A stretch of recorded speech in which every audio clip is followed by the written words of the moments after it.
Para la presentación de nuestro invitado del día de hoy, le doy paso a Salva Jurado desde Guayaquil. Hoy nos acompaña el doctor Galo Chiriboga, abogado y jurista ecuatoriano, ex fiscal general del Estado.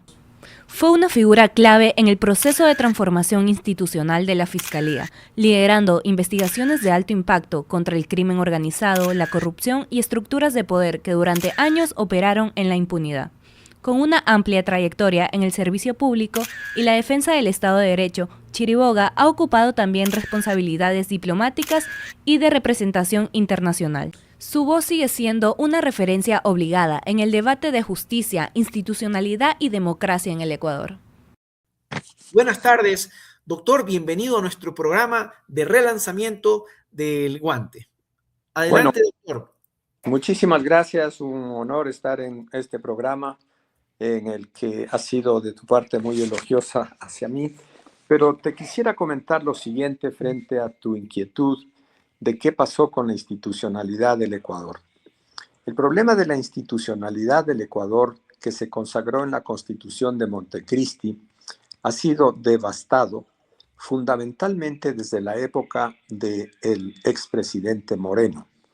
Moreno, traicionando los principios del movimiento que lo llevó al poder, se alió con la más recalcitrante derecha del país y logró transformar el Consejo de la Judicatura. Asumió el poder del Consejo de la Judicatura el doctor Julio César Trujillo, quien se declaró super juez de la constitucionalidad y dispuso que todas las decisiones que tomaba el Consejo de la Judicatura eran inapelables porque tenían rango constitucional. Opinión que salía de sus propios intereses, pero no de ningún fundamento jurídico, porque no era una constituyente el Consejo de la Judicatura al que él fue designado, sino tenía una tarea específica. Y esa tarea específica no contemplaba que las decisiones que tome ese consejo eran inimpugnables. Y desde ahí comenzó la debacle, la designación de personas que no compartían necesariamente los principios de la Constitución de Montecristi y pensaron que tenían que transformarlo todo. Entre otras cosas que quisieron transformar fue la selección de los miembros del Consejo de la Judicatura a través de un voto popular, que visto así parecía razonable. Pero además creó el señor Trujillo el nombramiento, hizo un concurso en el que se nombró varias autoridades, entre esas una persona que llegó a ocupar la Fiscalía General del Estado, que fue la doctora Diana Salazar.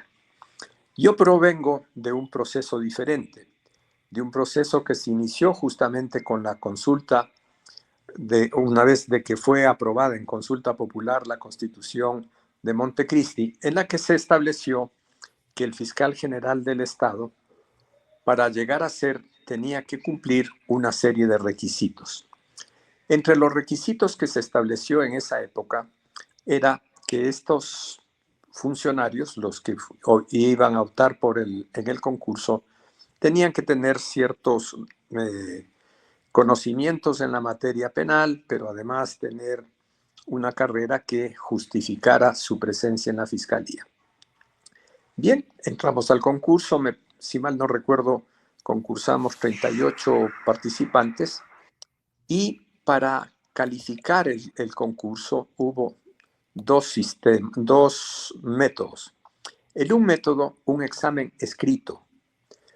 Las preguntas de ese examen provinieron de todas las facultades de jurisprudencia del país y llegaron a ser casi 2.700 preguntas para el examen, que estas preguntas entraron en una computadora.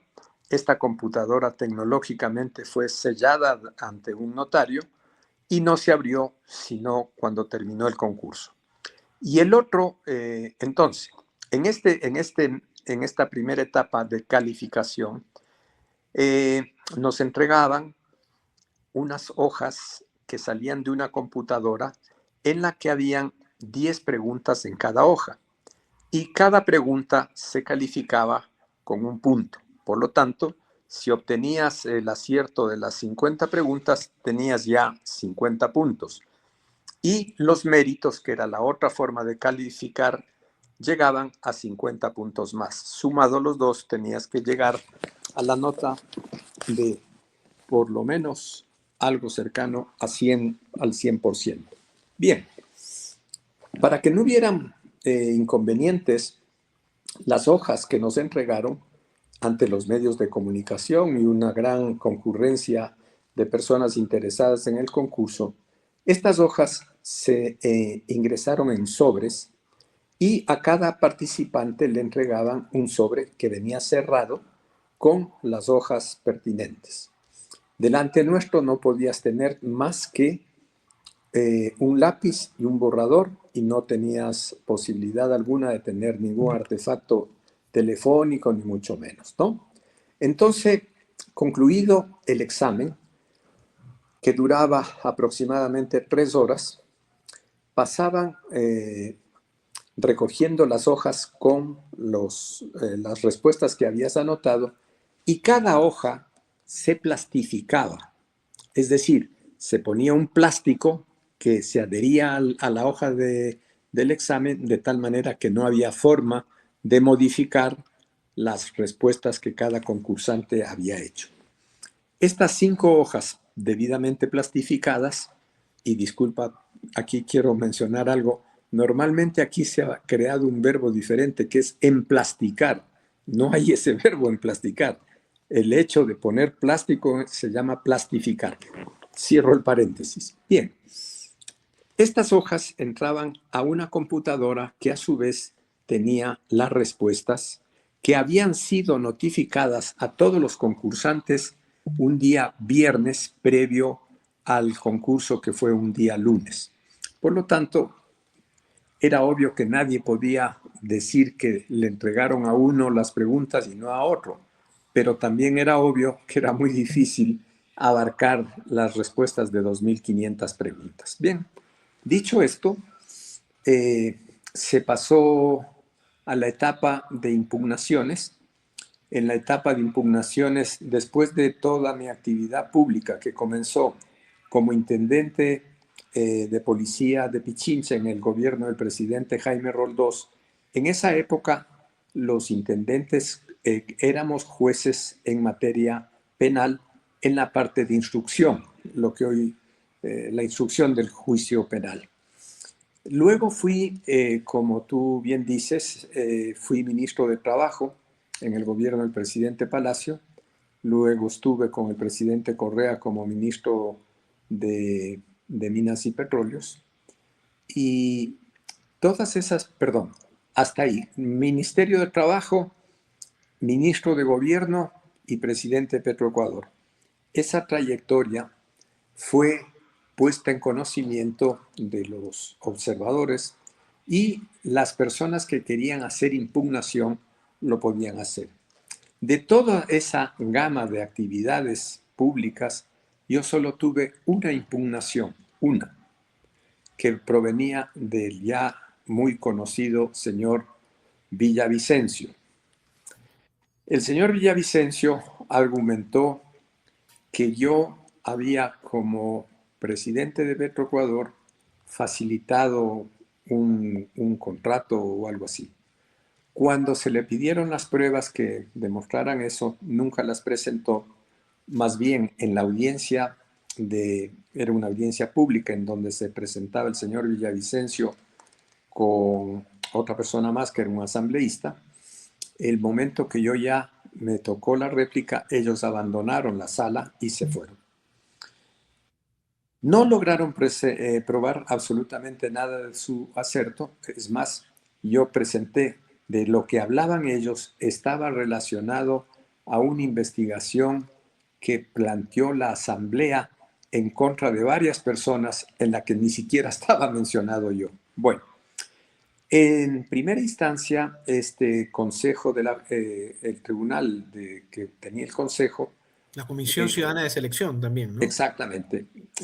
Determinó que la intervención del señor Villavicencio tenía un propósito de engañar y llevar a engaño al Consejo, ¿no?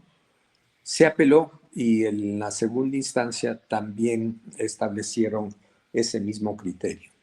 Al final del proceso, la calificación que tuve fue como 87 puntos, 87.5, algo así.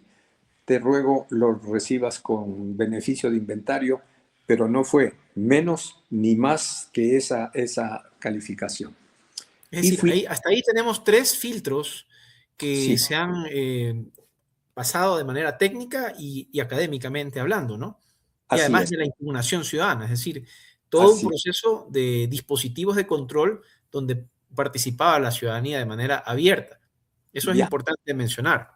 Es importante mencionar, y también es importante mencionar, que el Consejo de Participación Ciudadana no era era el que llevaba adelante el concurso, pero no tenía ninguna decisión en el concurso, sino las personas que llevaban el proceso que te he relatado en esta historia, ¿no?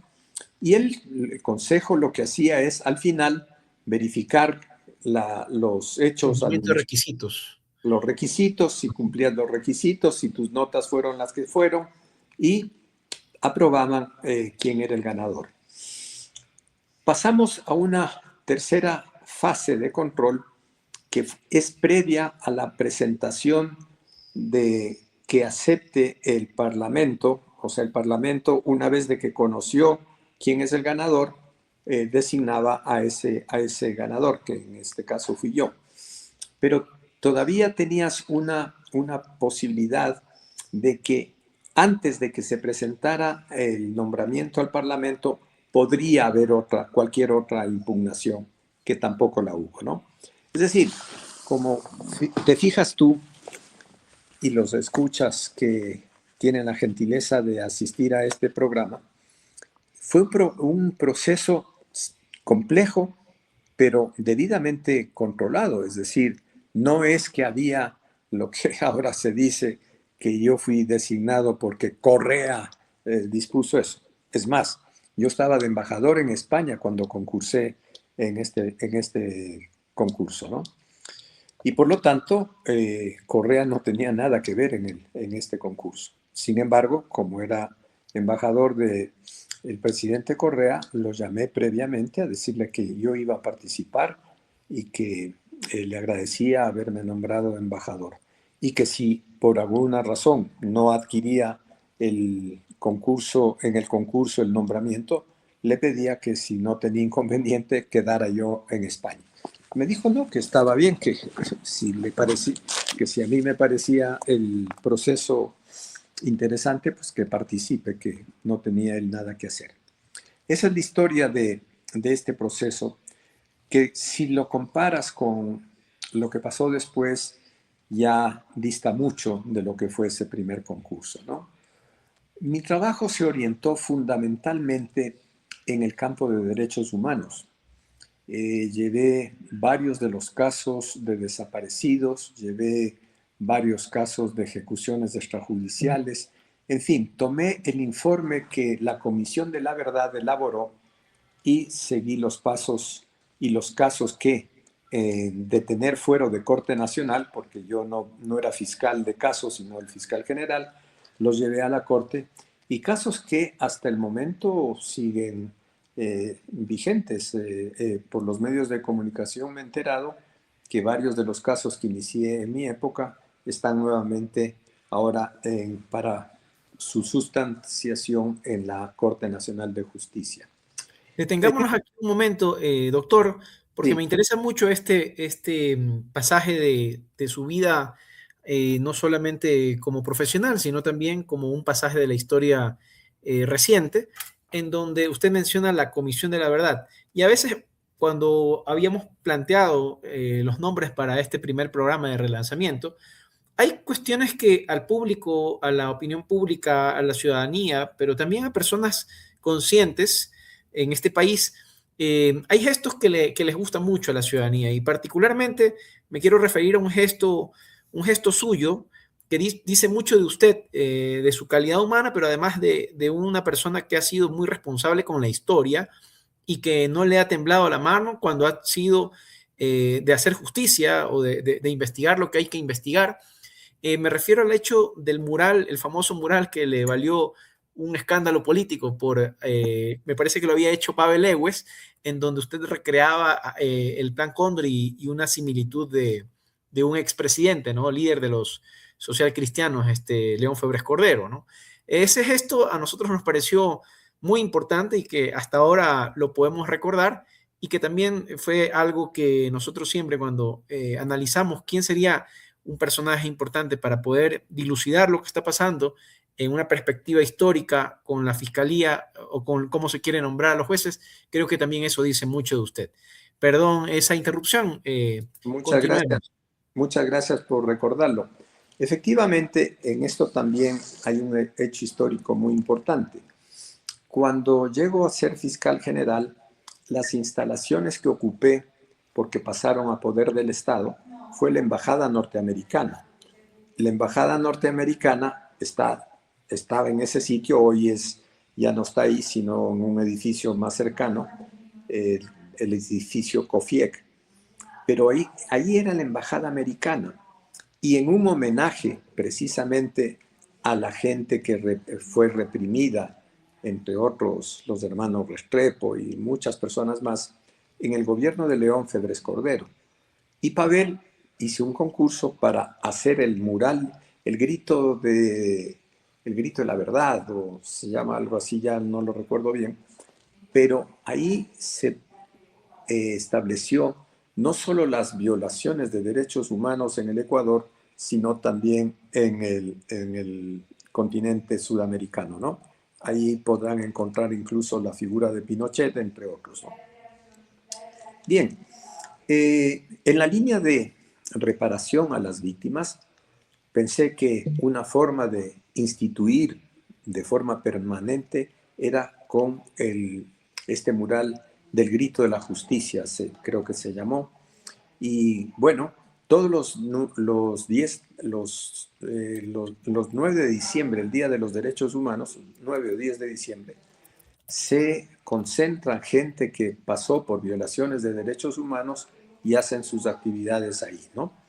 Así es que sí, en esa época también pude descubrir uno de los crímenes atroces que ocurrió en Guayaquil, que fue la ejecución en la farmacia Fideca de esa época, en donde a través de una pericia internacional hicimos una reconstrucción de los hechos y pudimos establecer técnicamente qué policía disparó a qué víctima, con qué instrumento, con qué bala, en fin, fue un caso muy interesante del que he tratado de hacer una novela, pero muchas veces lo que uno quiere hacer, el tiempo se lo impide. Un Espero que grito a la memoria, un grito a la memoria, de acuerdo a un, lo que hemos googleado, ¿no? Un un grito a la grito, memoria es el mural. exactamente, un grito a la memoria.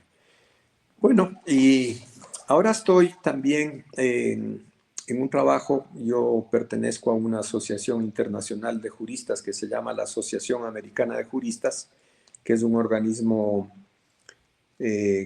con estatuto consultivo en Naciones Unidas, y vengo cooperando con ellos desde hace muchos años, y antes de ser funcionario público estuve como presidente de la rama ecuatoriana por más o menos 8 años, ¿no? Y ahí hemos hecho un trabajo internacional también en materia de derechos humanos que creo que ha servido para impulsar causas que muchas veces las justicias locales no lo hacen, pero hemos llevado esos temas a las agendas internacionales, a los organismos internacionales de derechos humanos. Esa es en definitiva la historia, pero te quiero comentar que la designación de los fiscales es una designación compleja, que también tiene, así como hay gente que ha apoyado mi gestión, hay gente que la ha rechazado, bajo la premisa falsa de que mi administración ocultó supuestos latrocinios del gobierno de Rafael Correa, hecho que no es cierto, y lo puedo probar con los juicios que inicié. recordarás el famoso caso del Comecheques. El Correcto. Comecheques fue condenado por una investigación que llevé a un ministro de Educación, de Cultura y Deportes era. Deportes, ajá. El ministro Y Carrión. el ministro Carrión fue condenado en ese juicio. Luego hubo otro caso, te estoy hablando de los casos más emblemáticos, es Correcto. de una persona que decía que era primo, o tal vez sí lo era, del presidente Correa, que fue presidente de COFIEC y que tenía un título de economista, el señor Delgado. Este señor usó un título falso de economista y procesé ese caso y también él fue llamado a juicio. Lamentablemente está fuera del país, pero su delito no ha prescrito, porque incluso impulsé una causa sobre un caso de delito bancario cuando él fue miembro del banco COFIEC, que también hubo un escándalo en el cual procesé a todo el directorio y sancionaron a algunos de los miembros de esa institución. Y así te podría relatar casos como el de Carlos Pareja Llanuselli, que también fue condenado en mi administración, y otros más que no quisiera ya aburrirles y mencionarlos, ¿no? Me parece interesante esta explicación de usted. Igual íbamos a hacerle la consulta justamente para desvirtuar todo aquello que se cierne sobre su administración cuando fue fiscal.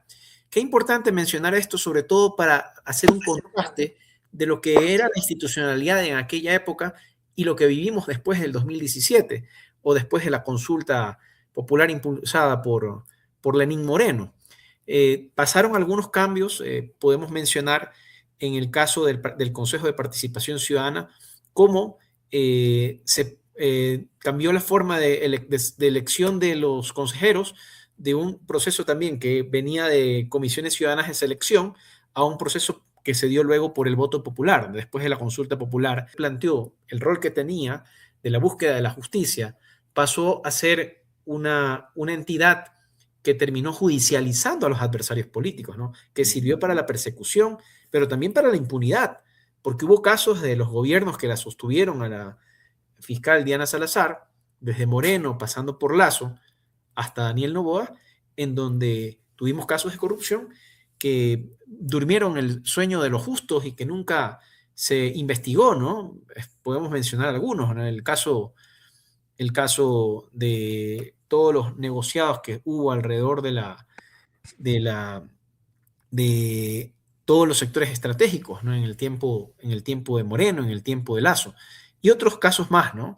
En todo caso, vemos cómo esta fiscal fue premiada por el propio gobierno de Noboa, porque también en su rol de vasallaje hacia el poder político, la ex fiscal Salazar, pues, terminó premiada con una embajada en Argentina.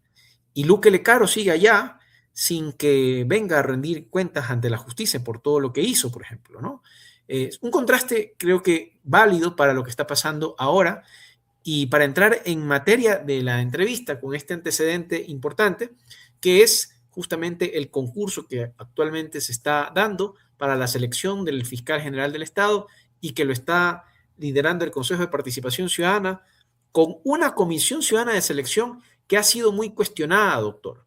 Se menciona que el actual Consejo de Participación Ciudadana, presidido por Andrés Fantoni, termina siendo un instrumento también del poder político del gobierno de Daniel Noboa.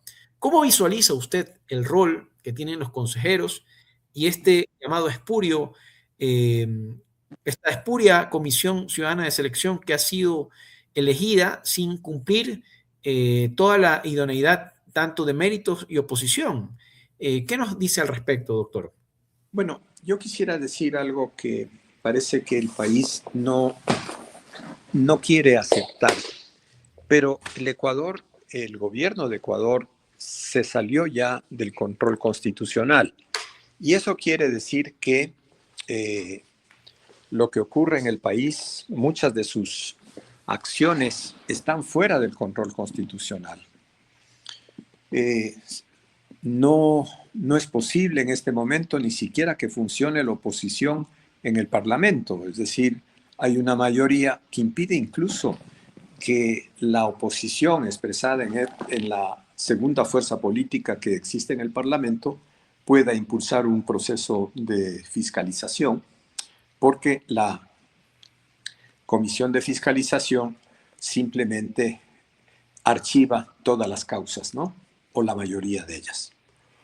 Si a eso le añades que el proceso electoral en el cual el señor Noboa ganó las elecciones, lo hizo violando los principios constitucionales. Él tenía la obligación de solicitar el permiso para poder hacer campaña. No lo hizo y se utilizó una serie de triquiñuelas de que eran los sábados y domingos, que ya él salía de campaña, porque esos días no eran laborables, cosas que son insostenibles, ¿no?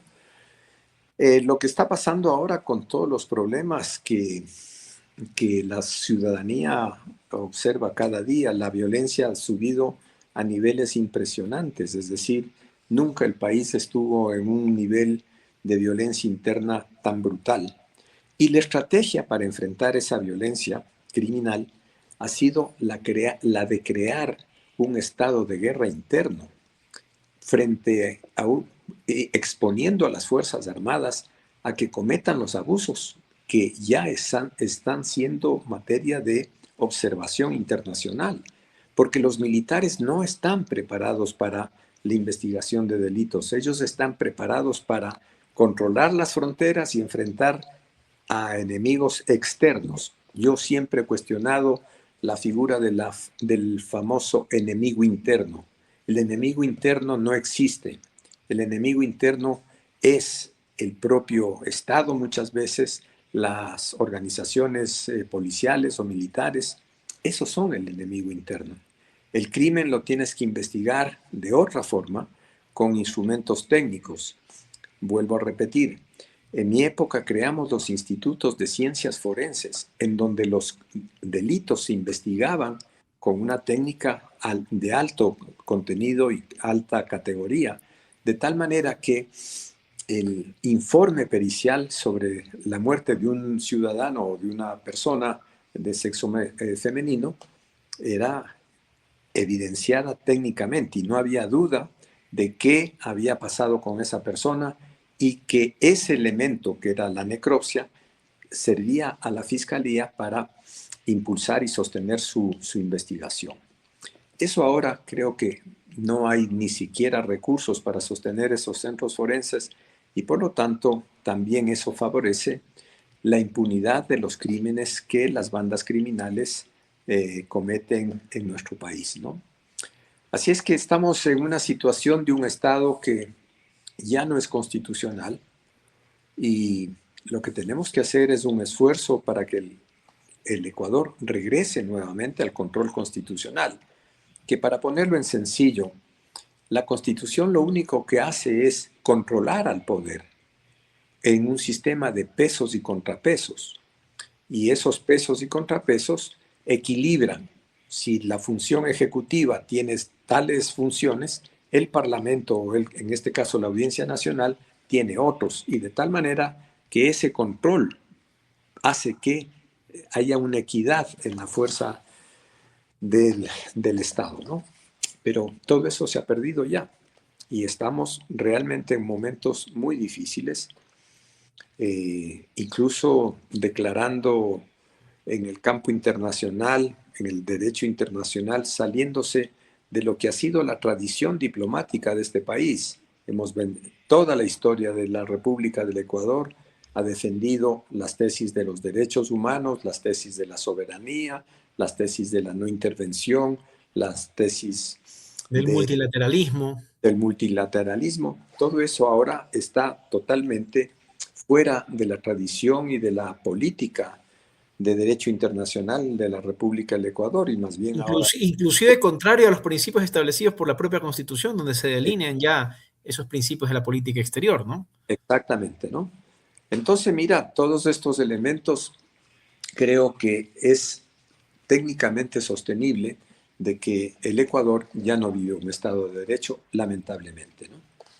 ¿Cuál es el rol en ese caso de los actores y las fuerzas democráticas ciudadanas para poder revertir esta situación que se va de las manos, pero que también puede responder en clave geopolítica a una trumpización, digamos, de la política también a la criolla, ¿no?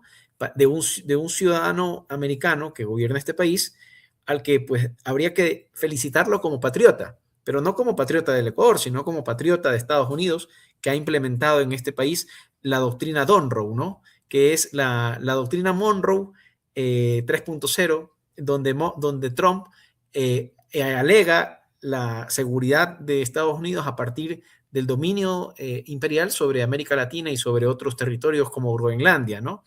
Digamos eso como para contextualizar lo que está pasando y tal vez por qué están tan envalentonados estas élites en la captura del Estado y que dan como resultado una desinstitucionalización, como usted bien lo menciona, que aterriza también sobre el Consejo de Participación Ciudadana y los que han sido llamados títeres del poder, ¿no? Sobre todo por una acción que mencionaba el otro día un legislador, sobre lo cual yo quisiera preguntarle a usted. El legislador Molina Onofre, él sostiene que el presidente Fantoni modificó el reglamento del concurso a fiscal en el proceso, cuando el proceso todavía se estaba dando. Esto de aquí, ¿qué implicaciones jurídicas y legales tiene? Si el sistema constitucional operara, esa investigación permitiría llevarla a un juicio político, porque las autoridades del Consejo de la Judicatura están dentro del control de la Asamblea Nacional, y verificar si ese hecho se produjo o no, y en el hecho de que se haya producido es un incumplimiento a sus funciones haber alterado el reglamento de un concurso que ya estaba en ejecución, y por lo tanto, con el voto de la mayoría parlamentaria, obtener su censura y destitución. Pero lamentablemente, vuelvo a repetir, no tenemos esa posibilidad constitucional de que eso pueda ser viable, ¿no? Ahora, hay otro elemento adicional que mencionaban, era el conflicto de intereses que existe también alrededor de este concurso, en donde se menciona la participación de Cristian Troya como asesor del presidente Fantoni, que fue contratado en el proceso de la conformación de estas comisiones técnicas para la selección del concurso y que pues dio a luz también a otra denuncia que se ha producido en los últimos días, que es este favor con el cual había cumplido el gobierno, que era aprobándole un instituto a través del CES, ¿no? Que era otro elemento que también nos daba una alerta y se encendían las alarmas a nivel de la opinión pública, donde decimos, pues, ¿y qué nos espera a nosotros los ciudadanos con una fiscalía que vaya a seguir el mismo guión de lo que tuvimos con Diana Salazar? Es decir, se va a intensificar la impunidad, se va a intensificar la persecución política y además van a blindarse este gobierno de todas las triquiñuelas que está haciendo con un fiscal puesto a dedo por ellos, ¿no? Eso sería, ¿qué es lo que se juega entonces en este concurso, doctor? Repetir lo que el continente sudamericano sufrió en los años 60 y 70, es decir, un plan Cóndor número 2, ya mucho más sofisticado, en donde no tienes que dar un golpe de Estado a través de las Fuerzas Armadas, sino que te sales del control constitucional y creas una institucionalidad paralela en la que puedes hacer lo que quieras porque está garantizada que tus acciones no tendrán ningún efecto. Pero eso es en el tiempo actual. Recordemos que los hechos que ocurrieron de la violencia que ocurrió en el Ecuador en la época de la Comisión de la Verdad, esos casos pasaron muchos años, muchos de esos temas son imprescriptibles, y la justicia que opera cuando tiene el deber cívico de cumplir con su rol, esto es, los fiscales investigar no a personas, sino a delitos, y si esos delitos coinciden que han sido cometidos por esa persona, imputar con los elementos de convicción y las pruebas necesarias para que los jueces, a su vez, con esas pruebas, actúen y ejerzan su rol. Es posible en un régimen de derecho que a pesar de que lleves las pruebas, los jueces te dicen que no es posible que con la prueba que la Fiscalía ha presentado rompas la presunción de inocencia, que es una garantía fundamental en un sistema democrático. Me pasó en un caso concreto, que es el caso del señor Galo Lara. Llevé el caso a la primera instancia en la Corte Nacional y la prueba que la Fiscalía llevó fue una prueba contundente. Pero los jueces opinaron que no era así. Entonces, frente a esa decisión de los jueces, que siempre he respetado lo que han dicho los jueces, les dije, señores jueces, no comparto su opinión, creo que hay los elementos suficientes, pero debo decirles que el señor Galo Lara, en los medios de comunicación que están aquí presentes, difunde todos los días que él es un perseguido político. Le quiero decir a la Corte que la Fiscalía no va a apelar su decisión. Los jueces no dijeron que no era, que la prueba que había presentado no era suficiente para romper la garantía constitucional de presunción de inocencia. Y yo les dije, señores jueces, siempre he respetado las decisiones de ustedes, pero en este caso no la comparto.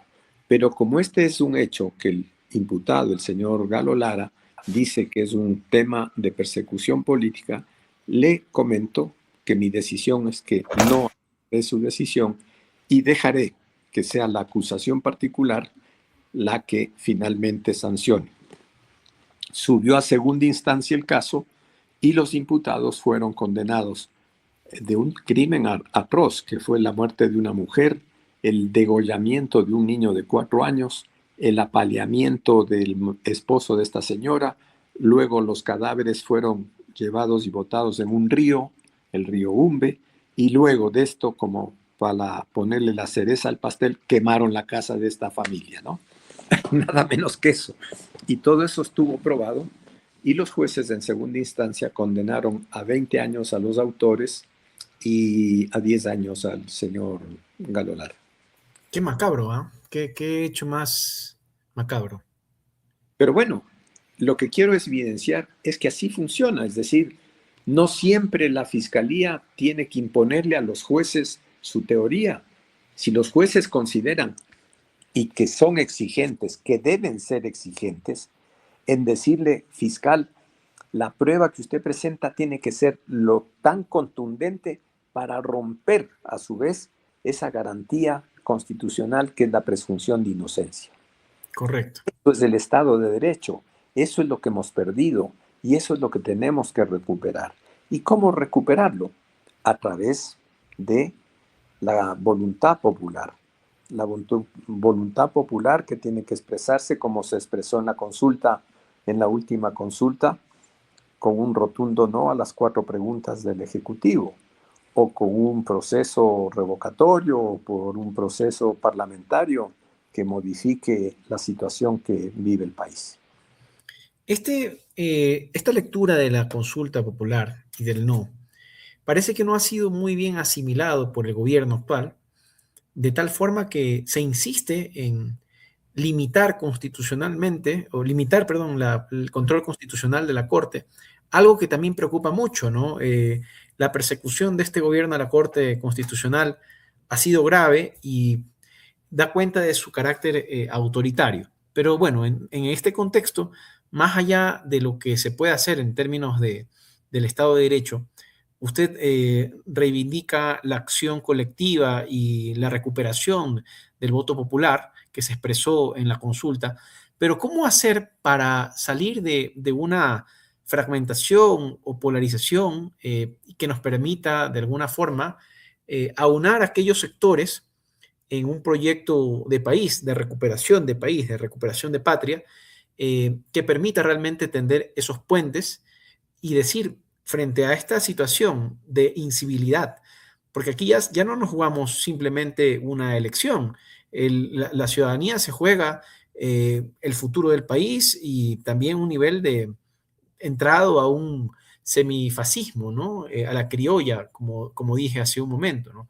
¿Cómo lograr esa reconstrucción de ese tejido popular, de esa capacidad de las fuerzas democráticas para poder ponerle un freno a esta arremetida, digamos, neoliberal, esta arremetida de violaciones a derechos humanos, violaciones al Estado de Derecho?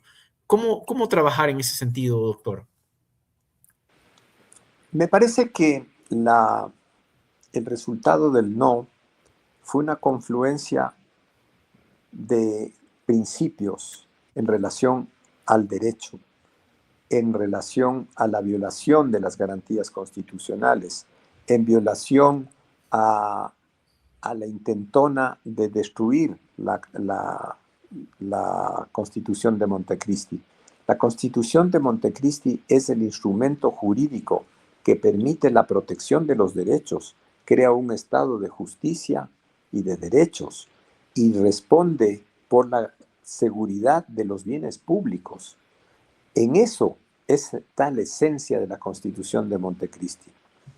Y por lo tanto, no creo que podamos hacer un proceso de capacitación constitucional al país, pero sí pienso que las diferentes organizaciones populares, sociales, que piensan que el neoliberalismo es la causa de muchas de las desgracias por las cuales estamos pasando, esto es que no haya medicinas, que los muertos por falta de asistencia a las diálisis se mueran en los centros de las empresas que lo prestan, o que vayas a una universidad y no encuentres un cupo, o que vayas a un servicio público y tengas que pedir un ticket para que te digan que en 30 días te van a dar la cédula o tu licencia. Es decir, esos derechos que se adquirieron, que son derechos fundamentales de una sociedad democrática, se perdieron. Y por lo tanto, el pueblo tiene que aprender a distinguir la verdad. Nosotros en la Asociación Americana de Juristas imprimimos y publicamos un libro el año pasado que se llama La verdad de las mentiras de los 900 días de desgobierno del señor Guillermo Lasso. En ese libro se establece cuáles son las consecuencias de las mentiras de Lasso en cuanto a la inversión pública, en cuanto a la salud, Es un trabajo que vale la pena, que por cierto Radio Pichincha tiene unos ejemplares que fueron donados por la Asociación Americana y que se los vende, y el destino de su precio va para los damnificados de las protestas de Otavalo, ¿no? Entonces, miren, vale la pena tal vez que la intelectualidad un poco vuelva a la sensatez, ¿no? O sea, hoy la academia ve todas estas inconductas y mira para otro lado. Así Y es. basta que diga, es que este es correísta, no, pues con este no se puede contar. Basta que te digan, eres izquierdista, con ese no se puede contar. Es que el país hay correístas, hay izquierdistas, hay de derecha extrema, hay de derecha constitucional y democrática, que se puede verificar, que podemos unirnos en recuperar ese sistema de libertad. Hoy el discurso de la izquierda ha sido asumido por la derecha. Ellos defienden la libertad, pero ¿a qué libertad se refieren? A la libertad del mercado, el que da y el que lo quita todo, ¿no? Nosotros no solo es la libertad del mercado, es la libertad del ser humano de acceder a los servicios públicos, a la salud, a la educación, a una protección digna cuando llegas a jubilarte. A eso es lo que siempre hemos defendido. Pero esos derechos hoy han sido manipulados por las fuerzas de extrema derecha y ellos se presentan como los impulsadores de las libertades, ¿no? Entonces, si no logramos revertir ese discurso y esa, ¿qué te diría yo? Esa Apropiación de los significantes, digamos. esa apropiación de las grandes luchas que han venido de la izquierda, no de la derecha, y hay siempre que preguntarse, ¿quién te dio la seguridad social? ¿La izquierda o la derecha? La izquierda. ¿Quién te dio el salario mínimo? ¿La izquierda o la derecha? ¿Quién te dio la afiliación de las mujeres trabajadoras en las casas? ¿La izquierda o la derecha? La izquierda. ¿Quién defendió la soberanía del Ecuador? ¿La izquierda o la derecha? Y así tienes un largo listado de derechos que son fáciles de entender y comprobar para defenderlos, ¿no? Así es, creo que ese ejercicio se pudo hacer en la consulta, en la campaña por la consulta. En Ujú. definitivas cuentas, la gente pudo entender que de lo que se trataba era de la defensa de los derechos, por Así lo es. cual la contundencia de ese resultado.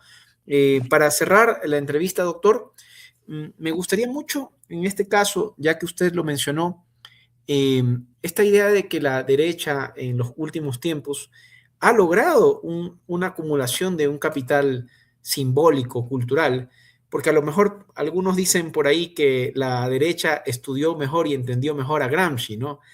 Y que a la izquierda muchas veces nos quedamos más en ciertos discursos que han sido muy difíciles de renovarse. Yo pienso sobre todo en los aspectos simbólicos, culturales. Creo que la juventud inclusive de la izquierda, lo más moderno en la reconstrucción de su aspecto cultural podría ser el canto de Calle 13, la música de Calle 13, ¿no? Pero de ahí no salimos, volvemos a nuestros significantes de Quilapayún, de Inti Illimani, ¿no? De Víctor Jara, que a lo mejor sí, no está nada mal que se lo pueda levantar como una bandera de identidad política, pero creo que también deberíamos avanzar hacia la construcción de nuevos significantes, nuevos símbolos, nuevas reivindicaciones, ¿no? Que también son parte de esa identidad joven y de una relectura de que los tiempos también han cambiado y la forma de entender la política también, al menos en su lenguaje. No hablo de los aspectos más estructurales, en donde la desigualdad seguirá siendo un tema estructural, el combate a la pobreza, levantar la lucha de la justicia social. Eso no ha cambiado. Sin embargo, las formas en las que nos expresamos creo que también radican y es un desafío para la izquierda, ¿no? Ya que usted lo mencionó. Sí, creo que la izquierda no es que se ha anquilosado, fue cooptada ideológicamente sus batallas y sus luchas y sus principios por la derecha. Y no hemos sabido responder y reconfigurar esas esperanzas, esas ilusiones, esas utopías que el pueblo ecuatoriano siempre las ha tenido y las tendrá. Porque el derecho a ser libres, el derecho a la educación, el derecho a la salud, son derechos que van a persistir siempre, siempre como obligación del Estado. Y por lo tanto, la derecha tiene que comenzar a volverse democrática primero, porque para que la izquierda pueda operar dentro de la democracia, la derecha tiene que ser democrática y tiene que respetar las leyes y tiene que ajustar su modelo neoliberal a condiciones más humanas, es decir, el neoliberalismo acabado con todos los derechos que puedan tener. Y eso lo que va a representar, desgraciadamente, además del sufrimiento de un pueblo, es tarde o temprano una reacción violenta del pueblo en reconquistar sus derechos. No estoy proponiendo eso, pero este es un hecho que va a surgir tarde o temprano como una reacción a la violación y a la esquilmación de los derechos de los más pobres, de la Así es, clase media. doctor. La clase media hoy ya se cree que la oligarquía de este país le coquetea. La oligarquía del país le coquetea, pero cuando le ha servido no la vuelve a tomar en cuenta. Nunca los van a Los invitar, desprecian realmente. no, nunca los van a invitar ni siquiera a tomar un trago de aguardiente. No los van a invitar porque ese es un club exclusivo. Ese club no permite que nadie más entre sino ellos, y gobiernan para ellos y los negocios de ellos y el bienestar de ellos. Los demás, como decía alguien, lo demás es puro cuento, ¿no? Así Así es que, es. mira, ojalá Es el que ciclo de la pensemos clase media, subiendo y bajando, ¿no? así Cuando es. les conviene con... Sí, sí, estamos clarísimos. Doctor, porque tenemos que cerrar la Lo entrevista, sé.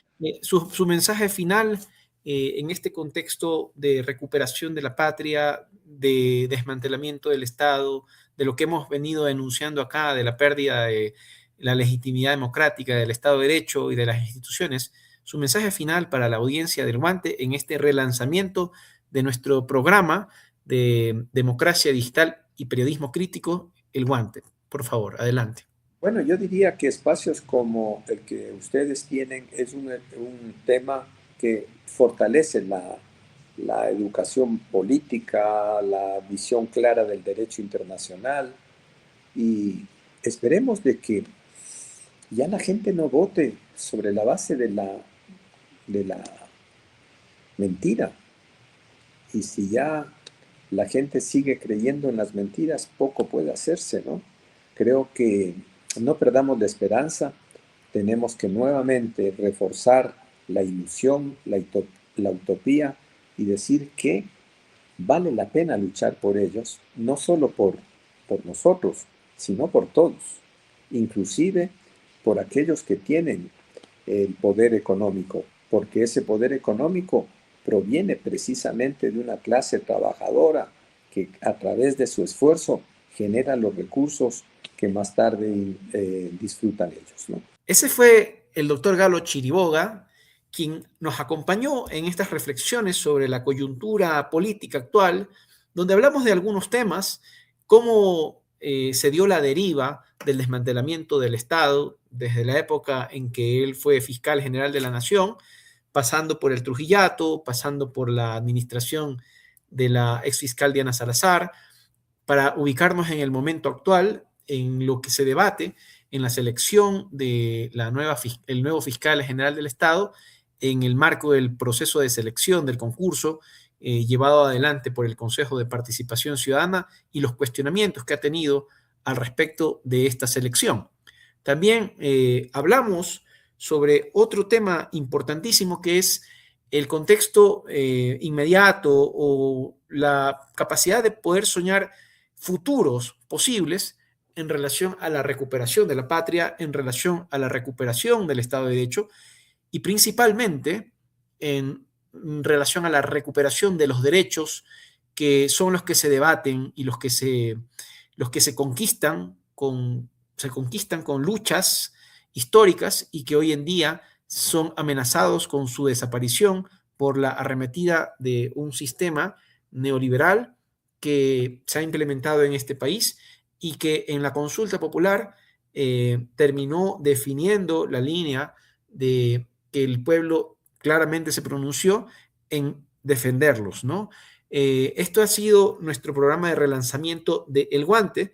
Esperamos contar con ustedes en una próxima emisión y no se olviden de seguirnos en nuestras redes sociales de X, de Instagram y de TikTok. Así que los esperamos en una siguiente transmisión. Un abrazo, yo soy Andrés Williams y seguiremos con este programa para fomentar el pensamiento crítico y la alfabetización política en los diferentes segmentos de la población.